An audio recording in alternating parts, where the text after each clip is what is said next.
And now, ladies and gentlemen, take a seat, take your hats off, get ready. We're gonna let Pastor Matt get the pulpit. I'm ready to put a few dollars in the collection. What? Mild disrespect this week is for Donald Trump himself and this insane war that he has led us into in Iran. It's being led by a guy who was a TV show host a year and a half ago, was in charge of the military. The director of national intelligence said that only Trump can determine an imminent threat to the United States. It's kind of your job as the director of national intelligence to determine when there's immediate and imminent threats to the United States. So That's Tulsi, right? Trump said, yeah, Tulsi Gabbard. Trump said he had a hunch that they were going to attack us. He sent his real estate buddy, Steve Witkoff, and his son-in-law, Jared Kushner, both of whom have strong financial ties to the Middle East, to negotiate with the Iranians around their nuclear program. Neither of those men understand nuclear science, nuclear weapons. They were not professional and not the right people to be sending to negotiate with the Iranians over whether or not they should, what they would do with their nuclear program. In 2015, the Obama administration formed an agreement, the JCPOA, it was Joint Comprehensive Plan of Action, went into an agreement with Iran. They released some sanctions on the Iranians, and they allowed them to, be able to enrich enough uranium to use for fuel in their nuclear power plants, but not be able to enrich uranium to the point where you can use it for a nuclear weapon. You have to have uranium enriched to like 60% purity and able to use it in a nuclear warhead or a weapon. You can use it at a lower concentration in more crude, dirty bombs, is what they call them. And Iran does have enough nuclear material to make multiple warheads and bombs. I fear that this war is going to leave them probably more determined and more likely to use a weapon against the United States than they were before we attacked them. They did not attack the United States. This was an unprovoked war. This was an unsanctioned war.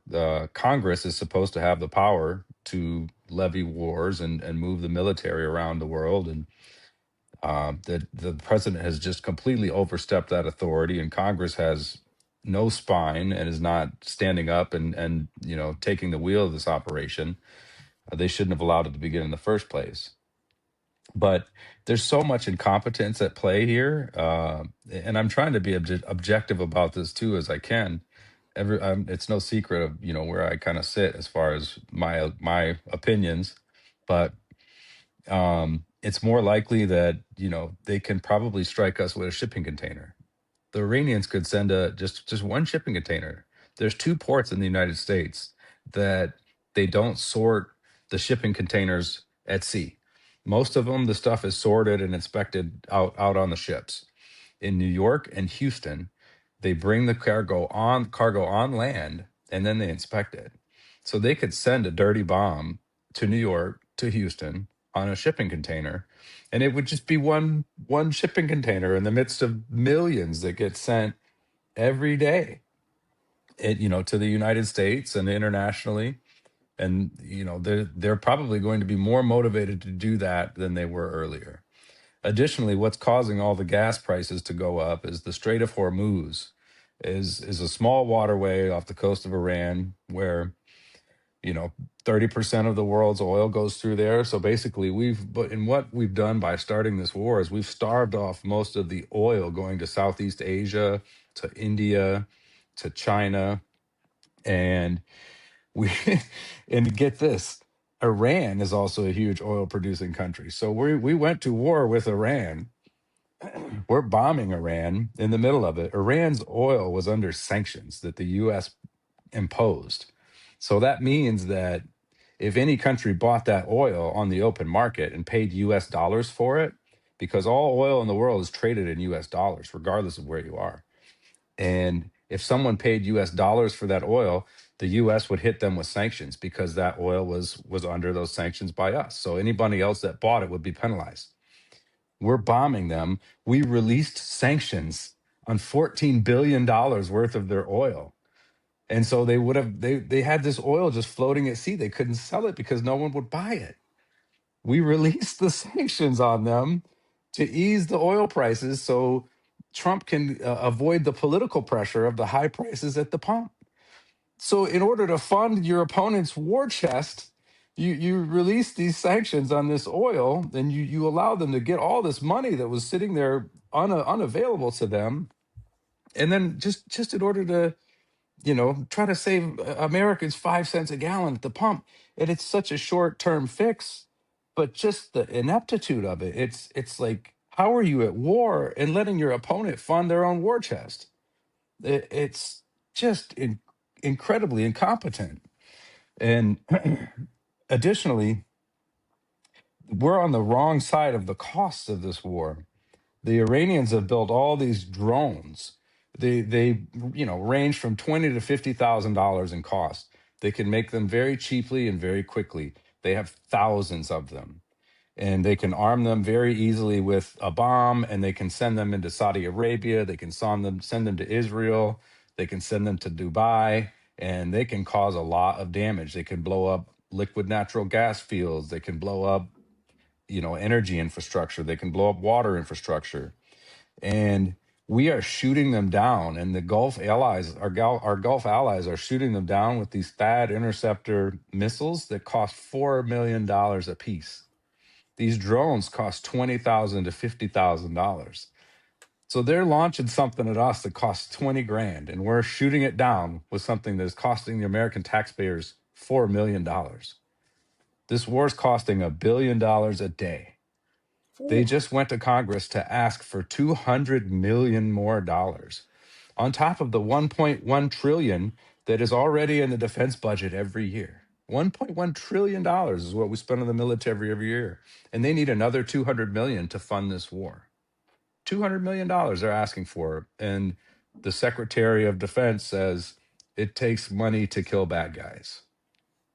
And I'm just incredibly off-put by the casual, comical, cartoonish nature of some of the things that the White House posts. They made posts of like they were bowling pins and Iranian National Guard uniforms, and and then they snapped to them blowing up with an American plane dropping a bomb on them, and just the cartoonish nature and the video game kind of idea of it. There's also been a lot of reports that Trump just gets these briefings every day, but it's just pictures of us blowing stuff up. He's not actually getting good intelligence and good feedback because no one wants to tell him bad news, and because they don't want to get fired. and it's just an insane situation that he's created.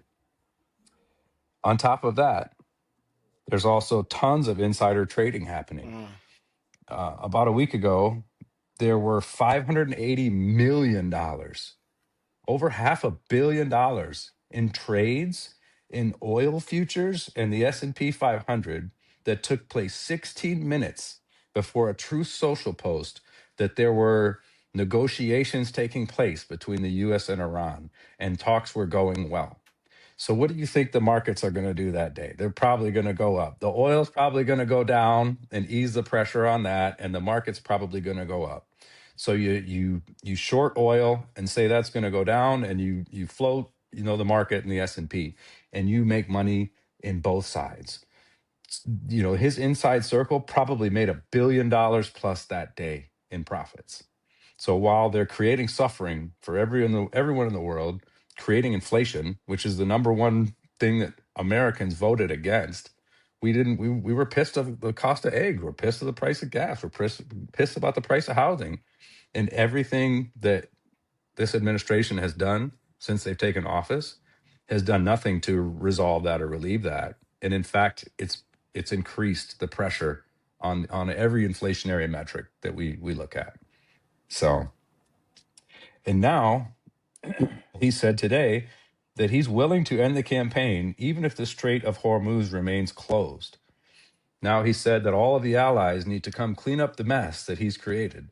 If you want to be able to get stuff from the Strait of Hormuz, you go clean it up after he's just created this complete mess. We deactivated our minesweeping boats last year in August. Most of the minesweeping boats that can go through the Strait of Hormuz and collect mines that have been laid there by the Iranians. We also had the opportunity to learn about the anti-drone technology that was being used in Ukraine, because they're fighting this. The Russians are launching the same types of drones against them all the time, and they had developed a very good system to shoot them down at a very cheap rate. But we're still shooting $4 million tomahawks at them because they didn't want to take the intelligence and they didn't take the meeting. They said, "We're good. We don't need your intelligence, Ukraine." And since then, obviously, the Ukrainians have rushed to our aid and rushed to the Gulf states' aid to help.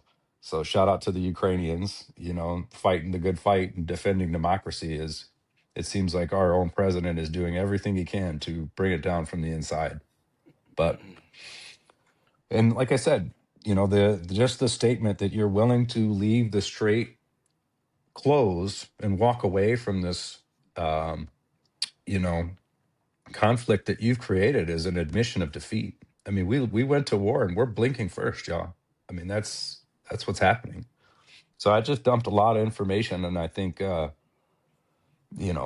hopefully that somebody listened. But there's a lot of fucked up stuff going on with this war right now, and Trump needs to answer for it. And he gets my all due disrespect this week, and all of the incompetent people around him that are supporting this war and promoting this war, they also get it too. Hegseth, Gabbard, Marco Rubio, his press secretary who lies through her teeth every day.